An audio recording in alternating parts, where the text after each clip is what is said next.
Hello, my name is Karina Cabanikova and welcome to Hanji Story Deep.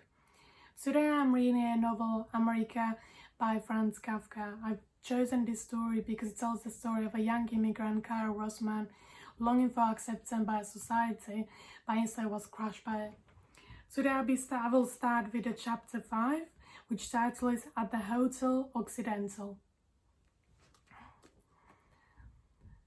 Karl was immediately led to a sort of office in an hotel where the head cook dictated notes in a hand to a young female typist at a typewriter. The extremely precise dictation, the composed and flexible keystrokes, carried on over the periodically noticeable ticks of the wall clock that showed almost 11:30. "So," the head cook said, clapped the note shut. The typist sprang up and drew the wooden cover over the machine without, during this mechanical action, looking away from Karl. She looked like a schoolgirl. Her apron was very carefully ironed. On the shoulders, for example, were ruffles. The hairstyle went straight up, and you were a little astonished when, after all these details, you look at the serious face. After bowing first to the head cook and then to Karl, she left, and Karl looked at the head cook with a questioning expression. "It's wonderful you have arrived," said the head cook. "And your companions?" "I didn't bring them with," said Karl.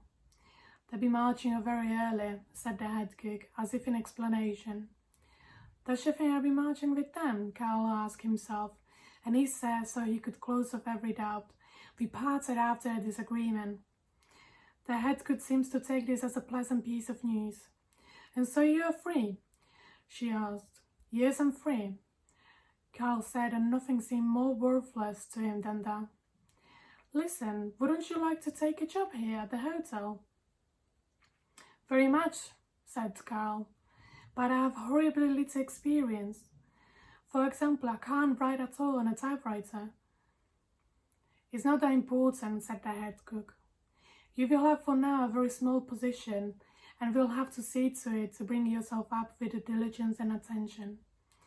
Whatever the case, I believe it would be better and more appropriate for you to settle down somewhere instead of bumming your way through the world. You don't seem to me to be made for that." "My uncle would agree with everything in that," said Karl to himself, and nodded in approval. At the same time, he remembered that he who was being so troubled over hadn't introduced himself. "Forgive me, please," he said. "I haven't introduced myself. My name is Karl Rossmann." "You're German, aren't you?" "Yes," said Karl. "I have been in America long." "Where do you come from, then?" "From Prague in Bohemia," said Karl. "Since the Immigrant?" The head cook cried over her strong English accent, almost throwing her arms up. "Then we are compatriots. My name is Greta Misselbach, and I'm from Vienna." "And I'm excellently familiar with Prague. I was employed for half a year at the Gold Goose on the Wenceslas. Just think about it." "When was that?" asked Karl. "That was many, many years ago." "The old Golden Goose," said Karl, "was torn down 2 years ago." "Yes, of course," said the head cook, lost in the memories of a past time. A moment later, lively again, she called out and grabbed Karl's hand. Now that it turns out you're my fellow countryman, you can't leave here at any price. You are not allowed to do that to me. Would you want, for example, to be elevator boy? Just say yes and it's done. If you've been around a little, you would know it's especially easy to get such a position, because it's the best beginning you can think of. You meet all the guests, they see you all the time, one of them gives you a small task. In short, every day you have the possibility to get something better for yourself. Let me worry about the general stuff." "I would like very much to be an elevator boy," said Karl, after a small pause. "It would be an absurd to have a reservation about being an elevator boy, even with his 5 years of school. Here in America there was reason enough to be ashamed of those 5 years of school." Generally, Karl had always liked elevator boys. They stood out as the trimming on the hotel. "Isn't a knowledge of a language required?" he continued to ask. "You speak German?" and a decent English, which is good enough. I learned English in Amerika in 2.5 months, said Karl. He didn't believe in concealing his own strengths. That speak well enough for you, said the head cook. When I think of the difficulties English made for me, that's already 30 years ago. Just yesterday I was talking about it. Yesterday was my 50th birthday. And smiling, she tried to pick up in Karl's reaction what impression the dignity of her age made on him. Then I wish you good fortune, said Karl. One can always need that. She said, shook Karl's hand and became a little sad again over this old saying from her homeland which had just occurred to her as she spoke German. But I'm holding you up, she yelled, and you are being especially quiet, and we could talk about everything much better by day. The joy of meeting a fellow countryman makes you completely thoughtless. Come, I will take you to your room. I still have a request, Madame Head Cook, said Karl, as he saw the telephone box standing on the table. It is possible that my companions from before might bring me a photograph I urgently need in the morning, perhaps very early. Would you be so kind and telephone the doorman? He might prefer to send the people to me or let me get them. Certainly, said the head cook, but wouldn't it be enough if he took a photograph from them?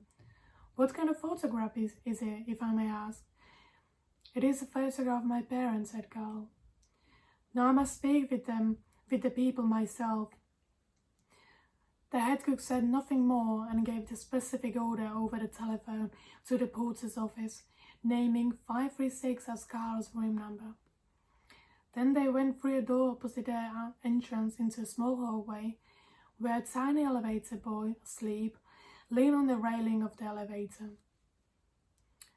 We can help ourselves, said the head cook softly, letting Karl into the elevator. A work schedule from 10 till 12 to 12 hours is a little too much even for a young man like this, she said as they traveled up. But it's unique to Amerika. Here is this small young man, for example. He arrived here half a year ago with his parents. He's Italian. Now it looks as if he couldn't possibly hold up, already has no muscle on his face, goes to sleep at work, even though by nature he is very willing, but he only has to work here or somewhere else in Amerika for half a year.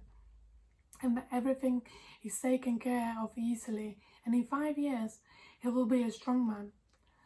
I could give you examples like this for hours. Because of that, I won't worry about you because you are a hardy young man. You're 17, right? I will turn 16 next month, answered Karl. Only 16, said the head cook. Such a courage. She led Karl upstairs to a room, and even though it had a slanting wall like an attic, it looked very livable in the light of glowing lamps. Don't be surprised at the arrangements, said the head cook. It's not a hotel room, but a room where I live, which however is made up of 3 rooms, so you won't disturb me in the slightest. I'm locking the connected door so you can stay completely unencumbered. Naturally, in the morning, as a new employee of the hotel, you will get your own little room. If you would come with your companions, I would have laid out beds for you in the common sleeping quarters of the house servants, but since you're alone, I think it would be more appropriate here, even if you had to sleep on the couch. Now sleep well, so you will make yourself strong for work.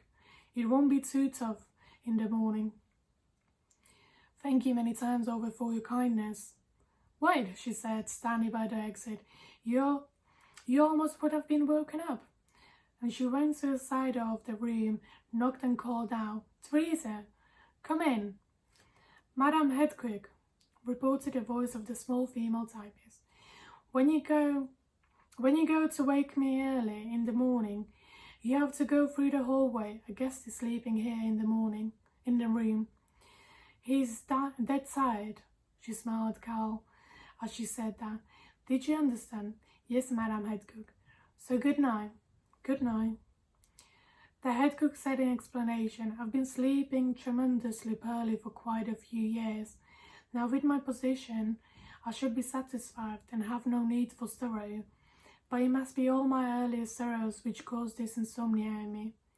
If I can fall asleep at 3 o'clock, I am happy. But since I have to be in my place again at 5, or at the latest 5:30, I must have myself woken up, and very carefully too, so I don't become more nervous than I already am.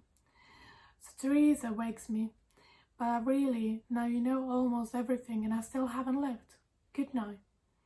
And despite her weight, she almost scurried out of the room. Karl was happy about sleeping because the day had taken a lot out of him, and he couldn't wish for more comfortable surroundings for a long, undisturbed sleep. The room was certainly not a bedroom. It was the head cook's living room, a place for conversation, and a wash table had been brought in this evening for his sake. But all the same, Karl didn't feel like an intruder, but only all the more provided for. His trunk was set up in order and had probably not been so safe in a long time. On a low wardrobe with sliding compartment over which a white meshed woolen rug was thrown, stood various photographs in frames, and on the glass, Karl stood there inspecting the room and looked at them. They were mostly old photographs, and for the most part showed young ladies in modern and comfortable clothes and loose, small yet highly placed hats, who rested their right hand on umbrellas and turned to the viewer while still managing to look away with their glance. Among the gentlemen's pictures, the one that stood out to Karl was the picture of a young soldier, who had laid his garrison cap on a small table, stood there rigidly with wild black hair, and was full of proud but suppressed laughter. The buttons of his uniform had been gilt on the photograph after the fact. All these photographs came from Europe. You could probably read down their back, but Karl didn't want to pick them up. Think about the country you would emigrate out of love, or just simply to help someone in your life, or just find yourself. Go through your grandparents' photo books, check the back of the photo, find out the year, find out the place, find out about your grandparents, where they used to work, live, what lovers they had. And thank you very much for listening. If you want to learn, or if you want to listen and watch more stories of 100 Stories Deep series, click on the link below and subscribe. Thank you very much, and goodbye.